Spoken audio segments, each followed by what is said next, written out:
Salut, je m'appelle Chérie, et ça, c'est Pêche, mon ami. C'est quoi le nom de ton animal, toi? Dis-moi tout dans les commentaires. En attendant, je vais te raconter mon histoire. Pour ça, on doit retourner dans le temps. Tout a commencé quand j'avais 10 ans. Je vivais avec mes parents et j'étais très malheureuse à l'époque. Mes parents arrivaient à peine à joindre les deux bouts et ils ne m'aimaient pas. J'exagère même pas. Ils oubliaient toujours mon anniversaire et ils faisaient comme si j'existais pas. J'aurais vraiment aimé que ma famille soit différente. C'est pourquoi j'étais jalouse de mon camarade de classe, Nate. C'était le garçon le plus méchant du monde. Mais ses parents étaient géniaux. Nate se vantait toujours d'à quel point ses parents l'aimaient et le dorlotaient. Mon père m'a emmené à Disneyland. Waouh, ça a l'air trop bien. Chérie, ne me parle pas. Imagine si c'est contagieux que d'être pauvre.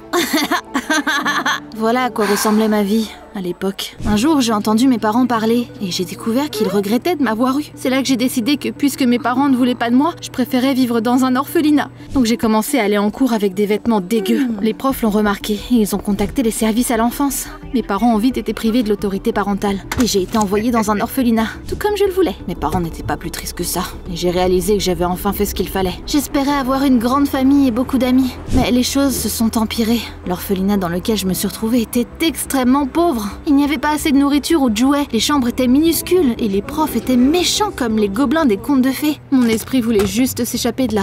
Le directeur de l'orphelinat est devenu mon phare dans l'obscurité. Monsieur Cruz se souciait vraiment des enfants et il était comme un père pour tout le monde. Même s'il n'avait pas beaucoup d'argent, il nous achetait souvent des bonbons. Tous les enfants l'aimaient et le respectaient. Désolé les enfants, on n'a pas encore reçu d'argent pour les rénovations, mais j'ai des beignets, faites-vous plaisir. Quelques années se sont écoulées comme ça. Et j'ai eu 15 ans. Les vacances sont arrivées et je suis allée me promener en ville. À mon grand regret, je suis tombée sur Nate. Il était en train de se vanter de sa voiture chère. Super, il est tellement insupportable. Imagine ma surprise quand Monsieur Cruz s'est soudainement approché de Nate et l'a serré dans ses bras. Eh bien, t'aimes bien mon cadeau, fiston? Attends, quoi? Monsieur Cruz était le père de Nate? Où est-ce qu'il a eu l'argent pour cette voiture? Ma tête tournait. C'est à cause de ça que notre orphelinat avait toujours du mal. Monsieur Cruz volait l'argent pour acheter des cadeaux à son crétin de fils. Et tout ce qu'il restait pour les orphelins, c'était des beignets. Monsieur Cruz m'a vu. Il a tout de suite compris que ses mensonges avaient été révélés. Et il a montré son vrai visage. Tu ferais mieux de la fermer, chérie, ou je transformerais ta vie en enfer. Je connais des gens très haut placés. La vie n'était déjà pas très facile. J'avais peur de l'énerver encore plus. Et je suis partie sans dire un mot. C'était la personne que je respectais le plus. Alors j'étais choquée et déçue. Après ça, j'ai arrêté de croire en la bonté des gens. Un jour, une femme appelée Miss Stewart est venue à notre orphelinat. Elle voulait adopter une fille et elle m'a choisie. J'étais aux anges. Après tout, elle était riche, élégante et magnifique. Bientôt, tous les documents étaient prêts. Le jour de mon déménagement, Charles, un employé des services à l'enfance, s'est approché de moi et m'a félicité d'avoir trouvé un nouveau foyer. Je vais bientôt venir voir si ta nouvelle mère te traite bien. C'est les règles. Je suis sûre que ça va aller. J'ai fait mes valises et je suis montée dans la voiture de ma mère adoptive. Sur le chemin du retour, elle m'a dit qu'elle avait beaucoup de filles adoptives en plus de moi. Oh, combien 11? Bien sûr que non.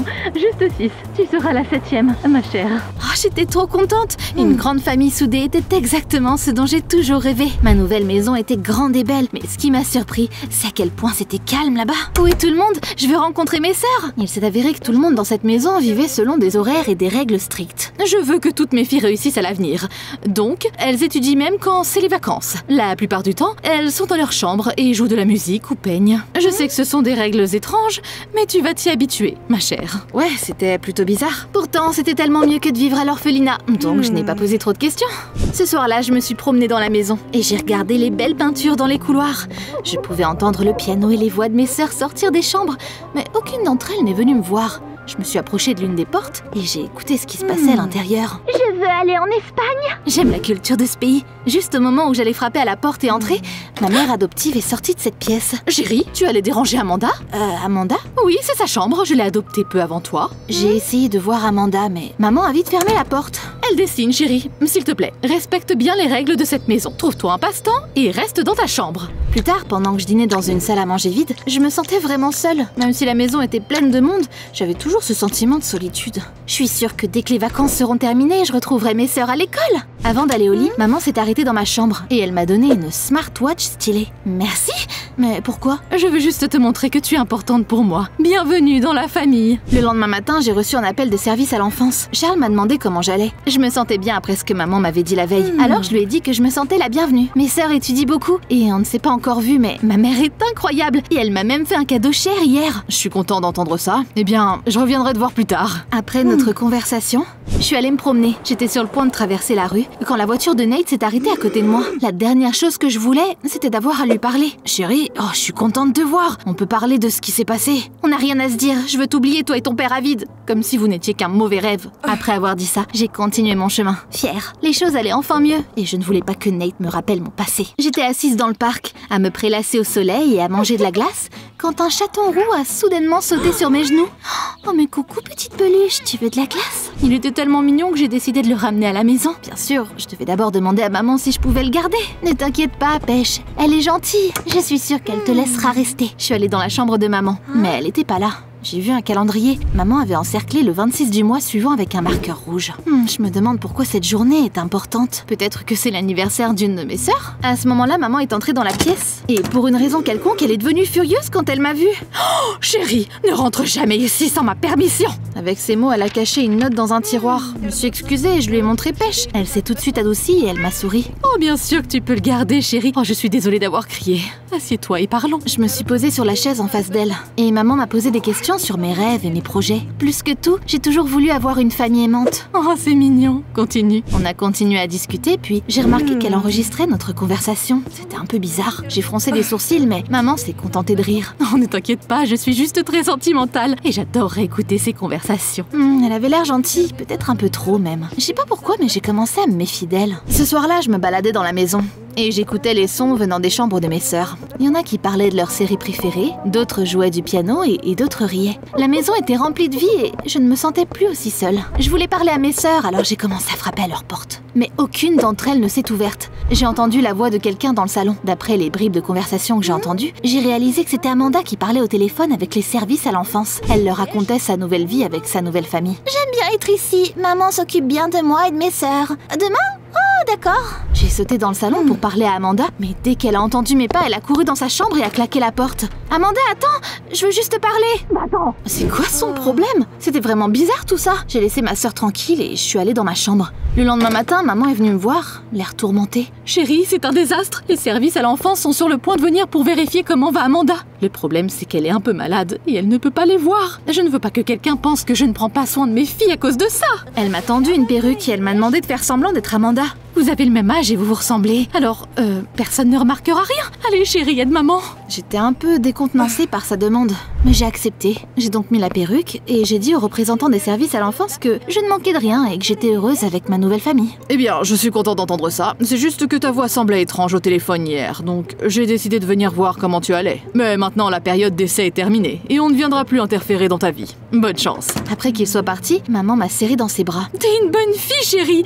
Excellent travail. Un peu plus tard, Charles m'a appelé et il m'a demandé comment j'allais. D'un côté, je voulais lui dire qu'il se passait quelque chose de louche, mais d'un autre côté, ma vie était quand même meilleure qu'à l'orphelinat. Du coup, je lui ai dit que tout était parfait. Merveilleux. Dans un mois, le 26, la période probatoire prendra fin et j'arrêterai de t'appeler. La journée est passée très vite. Avant d'aller me coucher, j'ai essayé de trouver Pêche parce que je voulais m'endormir avec lui dans mes bras, mais le chaton était introuvable.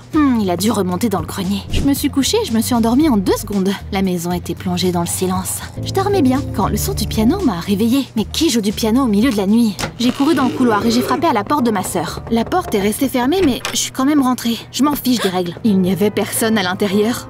T'imagines un peu? Les sons du piano venaient d'un haut-parleur par terre. Pêche était assise à côté. Il a dû le faire tomber et il s'est allumé. Qu'est-ce qui se passe? Y a personne ici. J'ai examiné les autres pièces et j'ai réalisé qu'elles étaient toutes vides. Mais j'ai surtout vu qu'il y avait des enregistreurs vocaux dans chacune d'elles. Je les ai allumés et j'ai entendu les voix qui venaient toujours de ces pièces. Imagine mon horreur quand je me suis souvenu que maman avait aussi enregistré notre conversation. Mais c'est quoi ce bordel? C'était tellement flippant. J'ai décidé d'affronter ma mère, mais elle n'était pas dans sa chambre. J'ai encore vu son calendrier, le 26. Ce serait le dernier jour où Charles m'appellerait pour me demander si je vais bien. Je devais faire face à la vérité. Après ça, je disparaîtrais aussi, et personne ne s'en rendrait compte. Maman utiliserait cette perruque et l'enregistrement pour faire genre que je vis toujours ici. Mais pourquoi elle ferait ça? Maman est entrée dans la pièce, et elle a rigolé. Eh bien, je vois que je ne peux plus te cacher la vérité. Bravo! Elle m'a raconté son plan. Elle adoptait des filles, elle attendait la fin de la période de probation, puis elle les envoyait dans un endroit d'où elles ne pouvaient pas s'échapper. Pendant ce temps-là, elle profitait de l'argent du gouvernement et elle vivait une vie de luxe. Il n'y avait que nous deux ici depuis tout ce temps, mais J'ai entendu Amanda parler au téléphone. Idiote! Je faisais semblant d'être elle pour tromper les services à l'enfance. Bientôt, je vais t'envoyer dans un endroit d'où tu ne pourras jamais t'échapper. Et j'adopterai une autre orpheline. Je suis une génie. Mais non, t'es un monstre! Mon sang s'est glacé. J'ai attrapé Pêche et je me suis enfuie. On a passé la nuit dans une ruelle et le matin, je suis allée au commissariat. Mes sœurs étaient en danger. Quand je suis arrivée au commissariat, j'ai vu le shérif parler avec Nate et son père, Monsieur Cruz.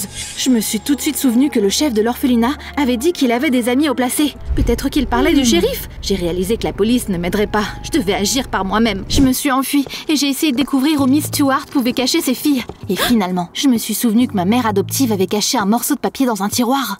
Peut-être que la réponse à toutes mes questions était là-dessus. J'ai trouvé le courage et je me suis faufilée dans la maison. Même si j'essayais d'être discrète, je me suis cognée à un placard dans le couloir.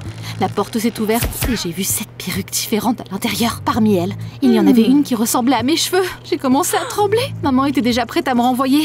Juste au cas où, j'ai pris une photo de cette vue horrible et je suis entrée dans la chambre de maman. Ce morceau de papier était toujours là. Il y avait l'adresse d'une sorte de ferme dessus. Bon sang, les filles doivent certainement travailler là-bas, incapables de s'échapper. Je suis partie là-bas avec Pêche. À ma grande surprise, la ferme était belle et ensoleillée. J'ai vu Amanda dans le champ de maïs. C'était pas compliqué de la reconnaître avec ses cheveux. Psst, je suis la nouvelle fille adoptive de Miss Stewart. Je suis venue te sauver, toi et les autres filles. À ma grande surprise, Amanda a éclaté de rire et elle m'a dit qu'elle n'avait pas besoin d'être sauvée. Elle ne voulait pas s'enfuir de la ferme parce que la vie était géniale. Elle m'a présenté aux autres filles, ainsi que les propriétaires de la ferme. C'était un beau couple marié. La femme m'a expliqué qu'elle était la sœur de Miss Stewart. Malheureusement, mon mari et moi ne pouvons pas avoir d'enfants. C'est pourquoi nous sommes heureux d'aider ma sœur à élever les filles qu'elle adopte. Elle n'en veut pas, mais on les aime comme si c'était nos enfants. Amanda et les autres filles ont confirmé qu'elles étaient heureuses à la ferme. Elles m'ont suggéré de rester ici. J'y ai passé plusieurs jours merveilleux. On travaillait et on se reposait tout ensemble. J'avais enfin l'impression de faire partie d'une vraie famille. J'en ai presque oublié les horreurs du passé.